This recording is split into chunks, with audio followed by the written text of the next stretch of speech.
കേരളം കണ്ട ഏറ്റവും ക്രൂരമായ ഒരു കൊലപാതകമായിരുന്നു നെന്മാറ ഇരട്ടക്കൊല കൊലപാതകം. അതിന്റെ പ്രധാന പ്രതി അല്ല, ഒരു പ്രതിയാണുള്ളത്. ചെന്താമര. വിവാദമായ കേസാണ്. കാരണം ഭാര്യയും മകളും പിണങ്ങിപ്പോയതിന് അയൽവാസിയായ സ്ത്രീയാണ് കാരണം. അതായത് സജിത എന്ന സ്ത്രീയാണ് ഇതിന് കാരണം എന്ന് പറഞ്ഞ് സജിതയെ വെട്ടിക്കൊല്ലുന്നു. അതിന് പിന്നാലെ സജിതയുടെ കേസിൽ അകത്തു പോകുന്നു. അതിൽ ശിക്ഷ വിധിക്കുന്നു. ഇരട്ട ജീവപര്യന്തം ലഭിക്കുന്ന ചെന്താമര പുറത്തിറങ്ങിയിട്ട് വീണ്ടും വരികയാണ്. ആ കേസിൽ സജിതയെ കൊലപ്പെടുത്തിയ കേസിൽ മൊഴി നൽകിയ സുധാകരനെയും പിന്നെ അത് സുധാകരന്റെ അമ്മ ലക്ഷ്മിയെയും വെട്ടിക്കൊലപ്പെടുത്തുന്നു. ഇങ്ങനെയുള്ള നിരന്തര കൊലപാതകം നടത്തിയ നാടിനെ തന്നെ നടുക്കിയ സംഭവമായിരുന്നു ചെന്താമരയുടെ കൊലപാതകങ്ങളൊക്കെ. അപ്പോൾ ഈ ചെന്താമര കുറ്റക്കാരനാണെന്ന് കോടതി കണ്ടെത്തിയിരിക്കുന്നു. ഇപ്പോൾ കോടതി കണ്ടെത്തിയത് മാത്രമല്ല, ഇന്ന് കോടതിയോട് ചെന്താമര ഒരു ചോദ്യം ചോദിച്ചു. എന്നെ തൂക്കിക്കൊള്ളാൻ വിധിച്ചോളൂ, എന്ത് വേണമെങ്കിലും എഴുതി വെച്ചോളൂ.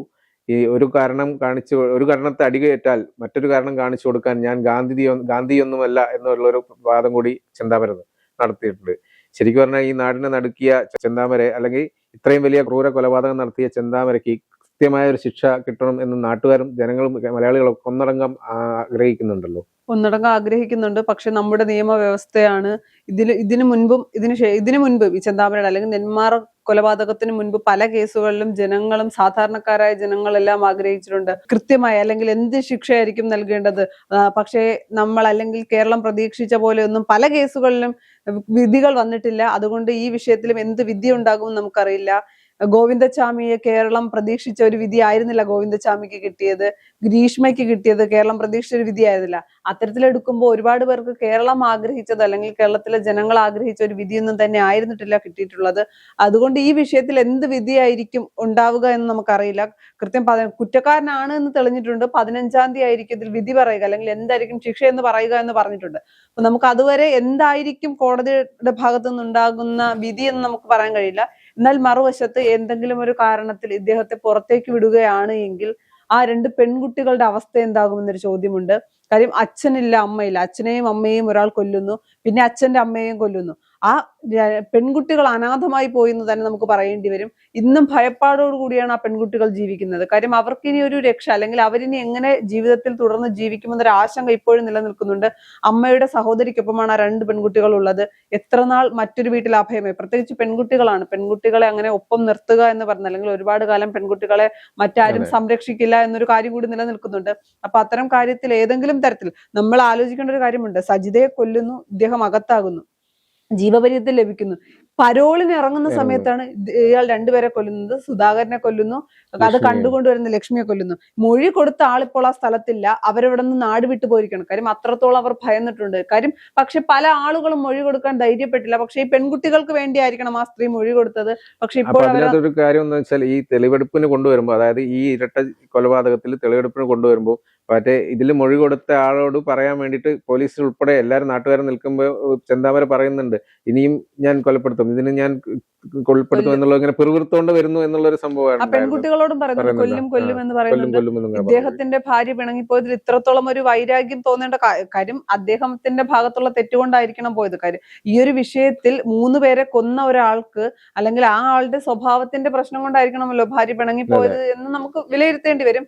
അപ്പൊ ചെന്താമരയുടെ വിഷയത്തിൽ എന്ത് നിലപാടായിരിക്കും കോടതി എടുക്കുക എന്ന് നമുക്കറിയില്ല, അല്ലെങ്കിൽ എന്ത് വിധിയായിരിക്കും കോടതിയിൽ നിന്ന് വരിക എന്നറിയില്ല. എന്തായാലും ആ പെൺകുട്ടികൾക്ക് ആശ്വാസം ഉണ്ടാകുന്ന ഒരു വിധിയായിരിക്കും വരുന്നത് നമുക്ക് പ്രതീക്ഷിക്കാം. ഈ കേസിൽ തന്നെ പലരും കൂറുമാറുകയൊക്കെ ചെയ്തിട്ടുണ്ടായിരുന്നു, നേരത്തെ മൊഴി നൽകിയ. കാരണം ഭയപ്പെട്ടിട്ടായിരിക്കും എന്ന് തോന്നുന്നു. കാരണം ജീവനിൽ പേടി ഉണ്ടാവുമ്പോൾ അതുകൊണ്ട് മാറ്റുന്നതാണെന്ന് തോന്നുന്നു. അങ്ങനെയൊക്കെ സംഭവിച്ചു. ഏതെങ്കിലും തരത്തിൽ വീണ്ടും ഇയാൾക്ക് പരോൾ അനുവദിക്കുകയാണ് എങ്കിൽ, പരോൾ അനുവദിച്ച് ഇദ്ദേഹം പുറത്തേക്ക് വന്നാൽ ആരെയൊക്കെ ഉപദ്രവിക്കുമെന്ന് നമുക്കറിയില്ല. മാനസിക പ്രശ്നമാണ് എന്നാണ് വാദിച്ചുകൊണ്ടിരുന്നത്, അല്ലെങ്കിൽ ഇദ്ദേഹത്തിന് മാനസിക പ്രശ്നമാണ്. അത് ഒരു പരിധിവരെ ആദ്യം എല്ലാവരും ചിന്തിച്ചത് ചിലപ്പോൾ ശരിയായിരിക്കണം. കാര്യം ഇത്രയും ചെറിയ ഒരു കാര്യത്തിന് അദ്ദേഹം ഒരാളെ കൊല്ലുന്നു, പിന്നീട് പരോളിനിറങ്ങുകയാണ്. അപ്പോൾ ഇപ്പോൾ തന്നെ ഡോക്ടർമാർ പറയുന്നുണ്ട് അദ്ദേഹത്തിന് മാനസികമായി യാതൊരുവിധ പ്രശ്നവും ഇല്ല എന്ന് പറയുമ്പോൾ അദ്ദേഹം പറയുന്നുണ്ട് ആ പെൺകുട്ടികളെ കൊല്ലുമെന്ന് പറഞ്ഞിട്ടുണ്ട്, മൊഴി കൊടുത്ത ആളെ കൊല്ലുമെന്ന് പറഞ്ഞിട്ടുണ്ട്. അപ്പൊ ഒരിക്കലും ചെന്താമരയെ പുറത്തേക്ക് ഇറക്കി വിടാൻ കഴിയില്ല, അല്ലെങ്കിൽ ചെന്താമര പുറത്തേക്ക് ഇറങ്ങുകയാണ് എങ്കിൽ അത് സമൂഹത്തിന് ആ നാട്ടിലുള്ളവർക്ക് ഒരു ഭയമായിരിക്കും, ആ രണ്ട് പെൺകുട്ടികൾക്കും ഭയമായിരിക്കും എന്നുള്ള കാര്യത്തിൽ യാതൊരു സംശയവുമില്ല. അതുകൊണ്ട് തന്നെ ചെന്താമരയെ പുറത്തേക്ക് ഇറങ്ങി വിടുകയോ അല്ലെങ്കിൽ ഇനി പരോൾ അനുവദിക്കുകയോ ഒന്നും ചെയ്യാൻ കഴിയില്ല. കാരണം കോടതി പോലും വിലയിരുത്തുമ്പോൾ പരോൾ അനുവദിക്കാതിരിക്കാനുള്ള ഒരു പ്രധാന കാരണമേ പറയാവുന്നത്, ആദ്യ കേസിൽ പരോളിന് ഇറങ്ങിയപ്പോഴാണ് 2 കൊലപാതകം നടത്തുന്നത്. ഇദ്ദേഹം തന്നെ ഒന്നിലധികം പേരെ കൊല്ലുമെന്ന് പറഞ്ഞിട്ടുമുണ്ട്. അപ്പം അവരെ സംരക്ഷിക്കാൻ വേണ്ടി പരോൾ അനുവദിക്കാതിരിക്കാം. ഇതിലിപ്പോ പ്രധാന കാര്യം പറയുന്നത്, ഇപ്പൊ ജീവനോടെ ഇരിക്കുന്ന ഇയാൾക്കെതിരെ മൊഴി കൊടുത്തിരിക്കുന്ന പുഷ്പ എന്ന ഒരു സ്ത്രീ അവിടുന്ന് വീടും സ്ഥലവും ഒക്കെ വിറ്റ് അവരുടെ വീടടക്കം ഇപ്പോൾ കാട് കയറിയ നില അവസ്ഥയിലാണെന്നൊക്കെയാണ് കേൾക്കുന്നത്. അപ്പൊ അവര് വീട് വിട്ടുപോയി, എവിടെയാണെന്ന് അറിയില്ല ആർക്കും. കാരണം ഇയാൾ തിരിച്ചിറങ്ങിയാൽ എന്തായാലും അവരെ ലക്ഷ്യംവെക്കുമെന്നുള്ളത് ഉറപ്പാണെന്ന് അവർക്ക് പറയാം. കാരണം ഇത് നേരത്തെ ഉണ്ടായ സംഭവമാണല്ലോ. കാരണം വാശി തീർത്തത് പിന്നെ പരോൾ ഇറങ്ങി വന്നാണ്. അത് ഇനിയും ആവർത്തിച്ചു ചെയ്യില്ല എന്ന് പറയാൻ പറ്റില്ലല്ലോ. അതുകൊണ്ട് ഈ പുഷ്പ നാട് വിട്ടുപോയി എന്നാണ് അറിയാൻ കഴിയുന്നത്. അതേപോലെ ഇനിയിപ്പോ 2 പെൺമക്കളാണുള്ളത്, അവരെയും ലക്ഷ്യം വെച്ചുകൂടായില്ല, അവരെയും കൊല്ലുമെന്ന് അദ്ദേഹം അതിന് മുൻപ് പറയുന്നുണ്ടായിരുന്നു. അപ്പം അത് മാത്രമല്ല, ഇതിന്റെ ഇടയ്ക്ക് ഇതിനൊരു ഉള്ളിലൊരു സംഭവം, ഈ 2 പിള്ളേരെ ശരിക്കും പറഞ്ഞു കഴിഞ്ഞാൽ അനാഥരായി എന്ന് തന്നെ പറയാവുന്നതാണ്. അവരിപ്പോ ബന്ധുക്കളുടെ വീട്ടിലാണ് താമസിക്കുന്നത് എന്നൊക്കെ പറയുന്നുണ്ട്. അപ്പൊ ബന്ധുക്കൾ എത്ര കാലം അവരെങ്ങനെ ഇതാക്കും? അവർക്കൊരു ജോലി ആവശ്യമാണ്. അങ്ങനെയുള്ള ഒരു ജോലിയുടെ കാര്യം കൂടി പറയുന്നുണ്ടായിരുന്നു. അല്ല, അതിന്റെ അകത്ത് പറയേണ്ട ഒരു കാര്യം എന്ന് പറയുന്നത്, കഴിഞ്ഞ സർക്കാരിന്റെ അല്ലെങ്കിൽ പിണറായി വിജയൻ സർക്കാരിന്റെ കാലത്താണ് ഇത് നടക്കുന്നത്. അപ്പോൾ പ്രതിപക്ഷത്തായിരുന്ന രമേശ് ചെന്നിത്തല അത് ആ പെൺകുട്ടികൾ തന്നെ പറഞ്ഞു, ആദ്യം എല്ലാവരും വന്നു, എല്ലാവരും ഞങ്ങൾക്കുണ്ടായിരുന്നു, പിന്നീട് സമയം അല്ലെങ്കിൽ കാലം കഴിഞ്ഞു, നാളുകൾ കഴിയുമ്പോൾ എല്ലാവരും പോയി, അപ്പോഴും ഞങ്ങളെ സംരക്ഷിക്കാനും ഞങ്ങളെ കാണാനും വന്ന ഒരാൾ രമേശ് ചെന്നിത്തലയാണെന്ന് പറയുന്നുണ്ട്.